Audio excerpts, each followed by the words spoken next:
La criminologie s'est toujours focalisée sur les transgressions des classes les plus défavorisées, celles des élites étant l'objet de recherches très marginales, expliquent d'emblée les auteurs de Sociologie des élites délinquantes, de la criminalité en col blanc à la corruption politique. D'abord parce qu'elles bénéficient d'un prestige qui contribue à banaliser leur illégalisme. Ensuite parce que leur pouvoir exerce une crainte révérentielle. Enfin parce que leur statut, leurs multiples ressources et leur réseau leur permettent de réduire considérablement la visibilité de leurs comportements illicites. Pourtant, les actes illégaux commis sont nombreux et multiples. Escroquerie individuelle, faillite frauduleuse, non-respect des règles de sécurité et d'hygiène au travail, tromperie sur la qualité des produits, fraude fiscale, fausse déclaration en douane, non-respect des normes environnementales.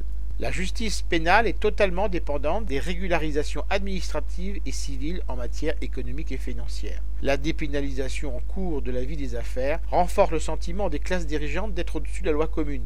Si la probité publique et l'honnêteté sont des valeurs essentielles garantissant l'égalité de traitement de tous les citoyens, l'action publique est frappée au coin de la plus grande des timidités quand il s'agit de s'attaquer à la corruption et à la criminalité financière. Ainsi, la délinquance astucieuse représente-t-elle 10% des condamnations pénales et la délinquance économique 4%.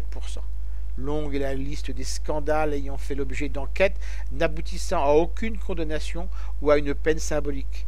Mais la criminalité en col blanc ne peut être analysée en dehors du façonnage éthique des individus, de leur rationalité et de leur point de vue déontologique fondé par les seules compétitions et recherches effrénées du profit maximum. Je rappelle le titre de l'ouvrage, Sociologie des élites délinquantes, de la criminalité en col blanc à la corruption politique. Les auteurs en sont Pierre Lascoum et Carla Nagels. Le livre a été publié aux éditions Armand Collin en 2014 et est vendu 29 €. Vous pouvez retrouver le texte de cette critique dans le numéro 1193 de Lien Social. Il est consultable sur le site du journal www.lien-social.com.